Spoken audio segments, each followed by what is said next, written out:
to some more Mountain Blade to Bannerlord. Today we'll be diving in and taking a look at a mod that is not really being talked about enough. This is Realms Forgotten, and it is a massive overhaul for the main campaign. This mod adds in a brand new campaign map, several new factions, all with incredibly deep lore. There are tons of new units, mythical beasts, custom mounts, there's magic in the mods, as well as tons of other things that you can do, like playing as several different races. So the mod itself currently has a whole plethora of different races to play as, from humans to elves to the undead to the Maul race, which is again a custom in lore creation that you can go ahead and mess around with. You can even play as a half giant, which again is, that's pretty tall. But if you want to go big, if you want to go really big, you can play as a goddamn giant and even as a troll. And I mean, oh my god, baby, go back. So if we dive in, we'll just go ahead and pick an elf. It doesn't really matter what we play up as. Again, as I said, you can play as all the other races as well if you want to.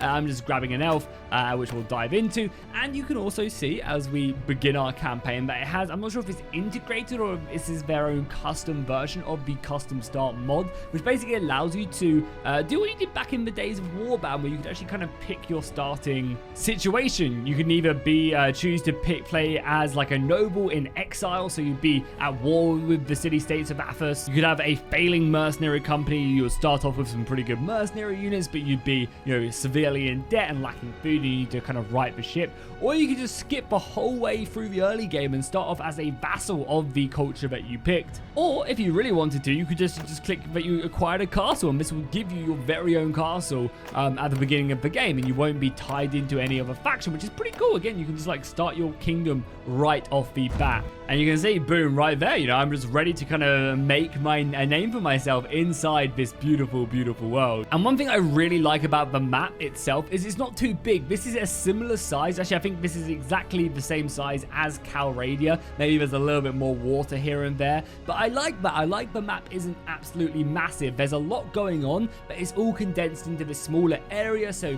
it's easier for the AI to actually comprehend, which of course is a pretty big deal because a lot of the time the AI doesn't know what is going on. So on some of the larger map mods like Realm of Thrones, it can get a bit hard, and a lot of the time, the AI just doesn't, Rob never leaves the north, and that of course is stuff that they are still working on. But I think for a mod like this map size is absolutely perfect, because they can also just expand it out later on down the line. There is lots of room for them to expand it out. If they want to add expansions, they definitely can. So right now on the map, and as I mentioned in the intro, this mod has a massive website with loads of lore on. So if you want to read more about the lore of this world, you can do so. I'll leave a link to that, the mod, and their Discord down below in the description. But it has a pretty simple premise. It is a very kind of fantasy-esque world. Down here in the deserts, we have the city-states of Aeurth. These guys are like slave traders. Their units look absolutely amazing. I'm a huge fan of their roster. If we take a quick look at them, I just think this is such a cool roster, kind of like these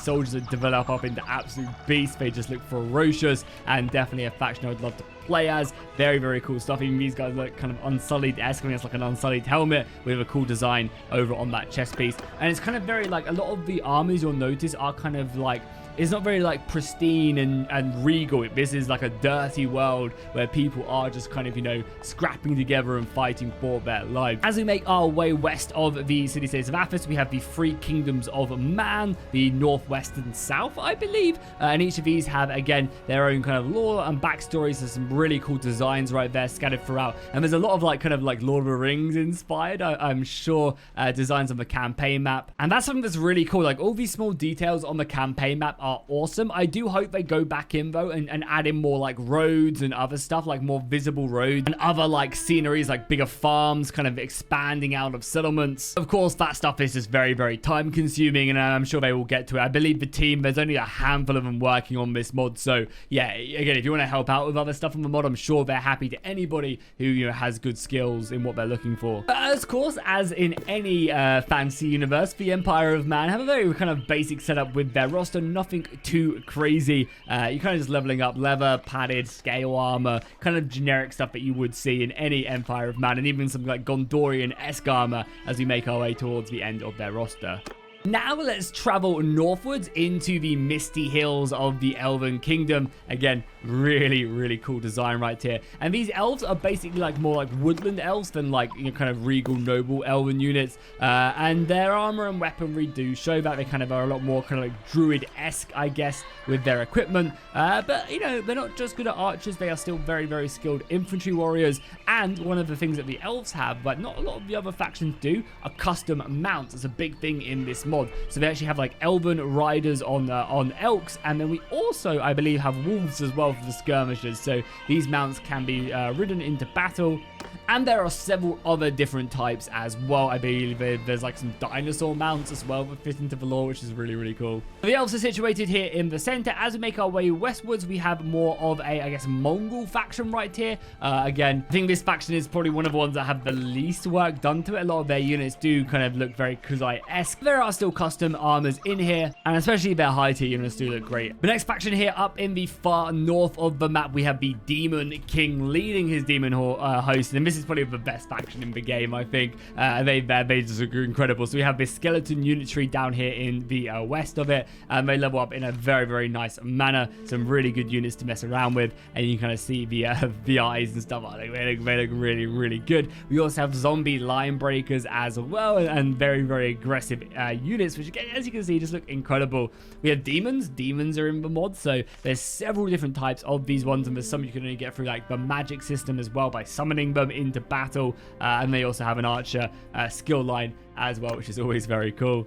And then finally, for the last faction down here, we also have, I guess this is like more of like a Middle Eastern, kind of Western medieval faction, which again, you can see some of their units again. I think this and because faction don't have as many assets as everybody else, but still definitely enough to play around with and have some good fun with. If we also take a look at some of the units as well, right here, you can see that some of the creatures and creations are pretty goddamn crazy. I love this Nassaurian legendary warlord unit as well. This armor piece looks beautiful. Some of the elven units as well stuck in. You got some of the legendary mauls as well. I think these guys throw druidic power at the enemies. Some of the custom kind of Chinese units that I think are scattered around. Again, Roman men legendary swordsman, definitely a very nice one. I would like to see the shields change though. I feel like getting some cool fancy shields in this mod would be really cool. Some of the Athos Maul champions, Empire Knights look very fantasy. I love the zombie horse as well that they have access to. And yeah, as I said, you even have like a dinosaur that you can ride into battle. Some of the elven infantry, very, very aggressive. The zombie butchers.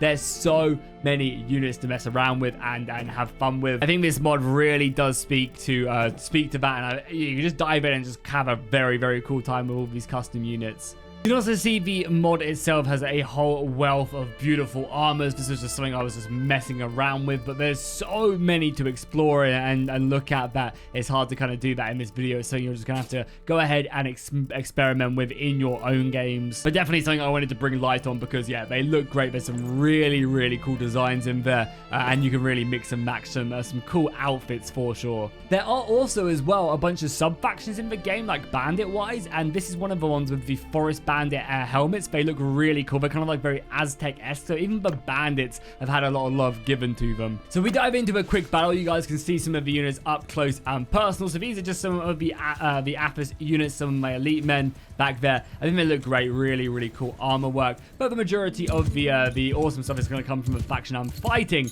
and that is going to be the demons. So here come the skeletons. You can see some of their units. I mean, just look at that monstrous beast is towering down on us. Oh my god, that's beautiful. A lot of kind of like sturgeon-esque shields on them as well, which is cool. The skeleton warriors, and their main strength, of course, is just going to come in their hordes and just do as much damage as they can. But yeah, I think definitely some of their legendary units look really good.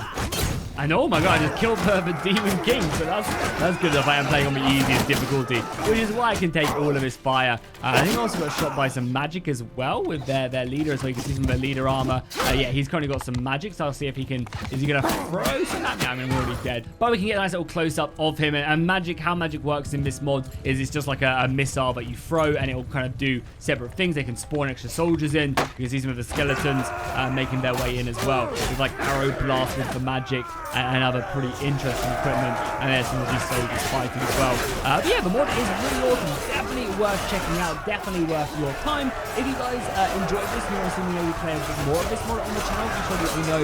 Leave a like and a comment down below. See you guys in the next one.